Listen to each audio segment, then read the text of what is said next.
fellow book nerds, this is Gabby, and today we are talking all of the books coming out in June 2022. I am so excited. As you know, every month I tell you what books are coming out, and every month you tell me which books you want me to review. Wait, is it June? Yeah, it's June, right? Yeah, it's June. June is my birthday month, so I'm always excited because I feel like I'll have more excuse to treat myself. We have wide variety of genres, YA plus adult. I was gonna say wide variety, but that's too, so it's not that varied. And we're gonna go in order of publication. The first book I'm very excited about coming out in June is Woman of Light by Fajardo-Anstine.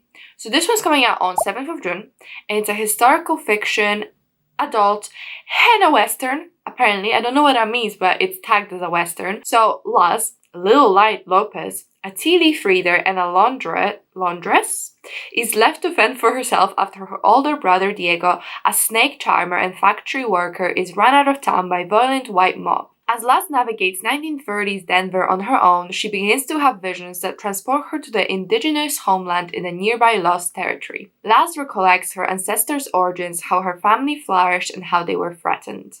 She bears witness to the sinister forces that have devastated her people and their homelands for generations. In the end, it is up to Luz to save her family from disappearing into oblivion. It says it's a multi-generational Western saga. I'm sold. I'm excited. That sounds really good. Book number 2 is Hell Followed With Us by Andrew Joseph White. So this one's coming out on 7th of June, and it's a YA horror with LGBTQ plus characters, and the girl's got an arc. I know, I'm all approved and everything, I just need to read it. It's very, very exciting, but I saw the cover and I was like, I'm sold. I want this. And then Kelly was like, well, we want you too. And I was like, oh, thank you very much. 16-year-old trans boy Benji is on the run from the cult that raised him, the fundamentalist sect that unleashed Armageddon and decimated the world's population. Desperately, he searches for a place where the cult can't get their hands on him, or more importantly, on the bioweapon they infected him with. But when cornered by monsters born from the destruction, Benji is rescued by a group of teens from the local Atchison LGBTQ+ center, affectionately known as ALC. The ALC's leader, Nick, is gorgeous, autistic, and deadly shot, and he knows Benji's darkest secret. The cult's bioweapon is mutating him into a monster deadly enough to wipe humanity from the earth once and for all. Still, Nick offers Benji shelter among his ragtag group of queer teens, as long as Benji can control the monster and use its power to defend the ALC. Eager to belong, Benji accepts Nick's terms, and he discovered that ALC's mysterious leader has a hidden agenda and more than a few secrets of his own. Very exciting, very diverse. I am ready, basically. I just need to read it. Next up we have Slip by Marika, McCoola, Aatmaja, Pandya. Slip by Marika McCoola, who's the writer, and Aatmaja Pandya, who's the illustrator. So it's also coming out on 7th of June, and it's a YA contemporary. And actually for this one, the publisher reached out to me, or publisher or the agent, I'm not actually sure, but the agent reached out to me and asked if I wanted to get an arc. So I got an arc of this. It's a graphic novel, and I'm very excited. It sounded pretty cool, and you know, offers don't really reach out to me too much, so I was very excited, and I'm excited too. I think I got a slot for the book tour for TikTok, so if you want to follow me on TikTok, I'll definitely be talking about it there, but I'm sure I'll mention it here as well. So this is the synopsis. Right before Jade is about to leave for a summer art intensive, her best friend Phoebe attempts suicide. How is Jade supposed to focus on herself right now? But at the art farm, Jade has artistic opportunities she's been waiting for her whole life. And as she gets to know her classmates, she begins to fall for her whimsical, upbeat, comfortable in her own skill, Mary. What? And as she gets to know her classmates, she begins to fall for whimsical, upbeat, comfortable in her own skin, Mary. Jade pours herself into making ceramic monsters that vent her stress and insecurities, but when she puts her creatures in the kiln, something unreal happens. They come to life, and they're taking a stand. If Jade won't confront her problems are going to confront her, including the scariest of them all. If Jade grows, prospers, and even falls in love this summer, is she leaving Phoebe behind? Sounds really cute and beautiful, and it's kind of like magical realism, fabulism. I don't know, but I'm excited. Next up we have We All Fall Down by Rose Szabo. So this one's coming out on 7th of June as well, and it's a YA fantasy LGBTQ plus book. And this one's interesting because I saw the cover and I was like, yes, immediately, yes, 100 times, 1,000 times, yes, I love you, yes. And then I read reviews.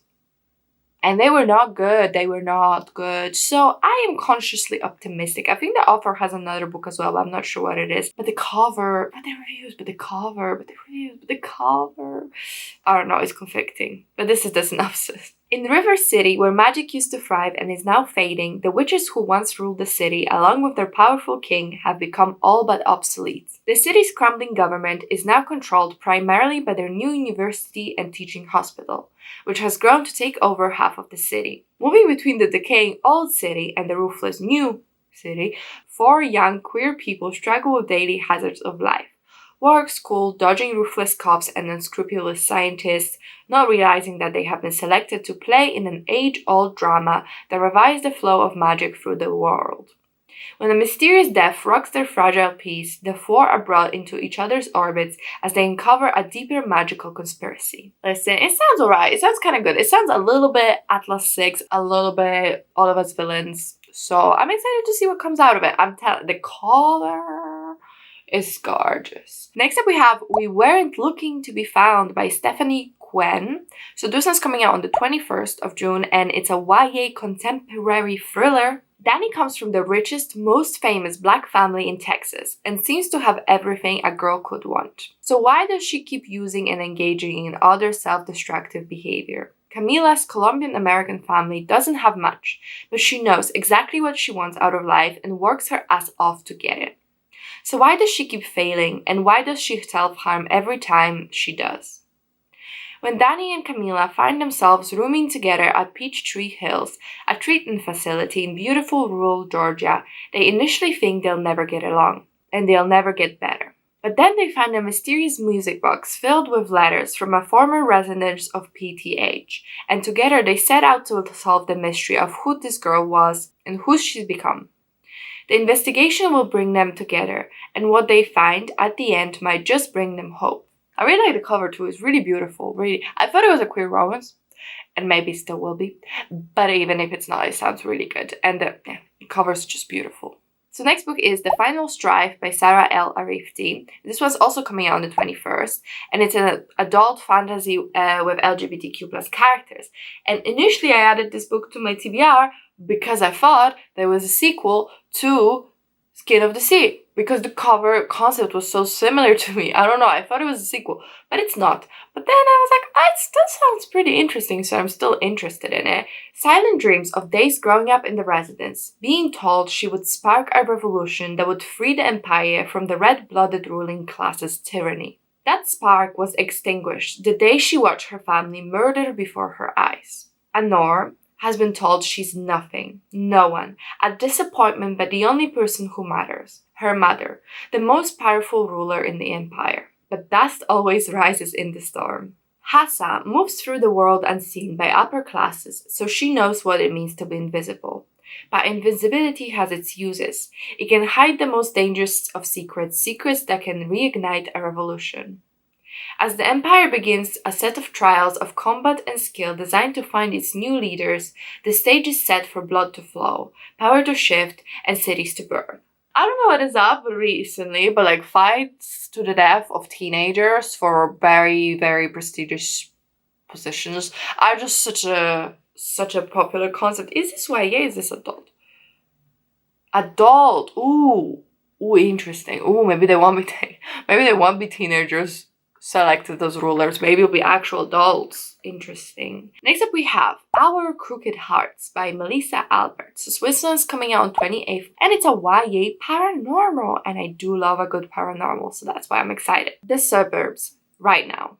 17-year-old Ivy's summer break kicks off with an accident, a punishment, and a mystery.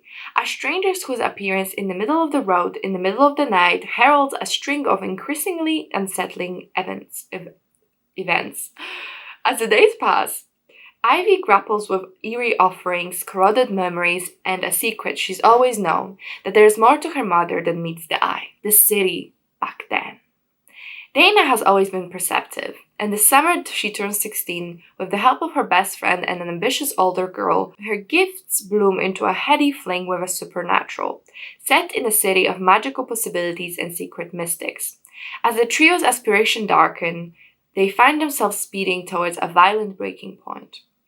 Years after it began, Ivy and Dana's shared story will come down to a reckoning among a daughter, a mother, and the dark forces they never should have messed with. We're on number 8, so the next book I'm excited for is The Black Girls Left Standing by Juliana Goodman. So this was also coming out on the 28th of June, and it's a YA thriller, and the cover is really cool, so I like the cover. 16-year-old Beau Willett has dreams of being an artist, one day leaving the Chicago project she's grown up in. But after her older sister, Katya, is killed by an off-duty police officer, Beau knows she has to clear her sister's name by finding the only witness to the murder, Katya's no-good boyfriend, Jordan, who has gone missing. If she doesn't find him and tell the world what really happened, Katya's death will be ignored, like the deaths of so many other black women who are wrongfully killed. With the help of her friend, Sonnet, Beau sets up a Twitter account to gather anonymous tips. But the more that Beau finds out about her sister's death, the more danger she finds herself in. And with a new relationship developing with her childhood friend, Champion, and the struggle to keep her family together, Beau is soon in way over her head. How much is she willing to risk to clear her sister's name and make sure she's not forgotten? Sounds really good. Actually, it reminds me a little bit of Good Girls Guide to Murder, in a sense that someone died and now we have to clear another person's name, and there's a teenage detective thing going on. I'm into it. I approve. Okay, number 9, Blood and Moonlight by Erin. Beaty. It's coming out on the 28th of June as well, and it's a YA fantasy thriller. I love it when they combine like fantasy with something else, so it's like a thriller or a horror or something fun like that. It's just so much more exciting. I mean, I do love high fantasy, but it's just like sometimes you want some excitement, something new, some sparkle of flavor, and that's what hopefully this will bring me. Oh, and another thing that I thought was really cool is that it's a medieval YA fantasy thriller, a medieval thriller. It's like when I read Red Palace, and it's like set in 1700s, and it's also a thriller murder mystery. What? It's so cool! So that's why I'm excited, but this is the actual synopsis. Rising above the city of Collis is the Holy Sanctum, and watching over its spires is Katrin, an orphan girl with unique skills. For she alone can spot the building's flaws in construction before they turn deadly. But when Katrin witnesses a murderer escaping the scene of his crime, she's pulled into the web of a dangerous man who will definitely strike again. Assigned to capture the culprit is the mysterious, brilliant, and enigmatic Simon, whose insights into the mind of a killer are frighteningly accurate. Hello, Sherlock.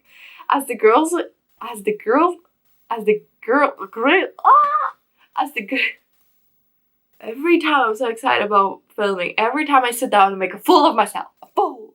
That's a Friends reference. But as the grisly crimes continue, Katrin finds herself caught between murderer and detective while hiding her own secret, a supernatural sight granted by the moon, destined to make her an outcast, and the only thing that might save her and those she loves from becoming the next victim. And this last one is weird, but I was intrigued and excited, so we're gonna go with it. Next book is Katzenjammer by Francesca Zappia.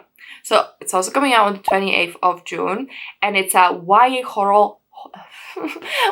horror fantasy. It's pitched as American Horror Story meets dark comedy of Kafka's The Metamorphosis. Not read that, not watched that, but the vibes I understand and I approve. Kat lives in her high school. She never leaves, and for a long time her school has provided her with everything she needs. But now things are changing. The hallways contract and expand along with the school's breathing, and the showers in the bathroom run a bloody red. Kat's best friend is slowly turning into cardboard, and instead of a face, Kat has a cat mask made of her own hardened flesh. Kat doesn't remember why she is trapped in her school or why half of them, Kat included, are slowly transforming. Escaping has always been the one impossibility in her school's upside-down world. But to save herself from the eventual self-destruction all the students face, Kat must find the way out. And to do that, she'll have to remember what put her there in the first place. That sounds so wonderfully, absolutely just bonkers and weird that I really want to read it. Like, it sounds so cool! So let me know what you think of the June releases. Exciting, not exciting, and no, May is like beyond exciting. But let's look forward into June and bring some positive emotions towards June. There are some very exciting books. I am really hyped for them. I cannot wait and see what you guys want me to review, because I actually have no preference. Like, for once, I'm like, well, I would definitely review Hell Followed With Us because they have an arc, but I don't know, otherwise, like, what would you want to hear about? Which one sounded good? Let me know, because I have no preference whatsoever, so I want to read some of these. I want to review at least one more book, so please do let me know which one you would like me to review, which one you were fascinated by. Anyway, thank you so much for watching. If you enjoyed the video, if you could comment, like, and subscribe, I really appreciate it. It really helps me out. But that's it from me, and I'll see you in my next one. Bye!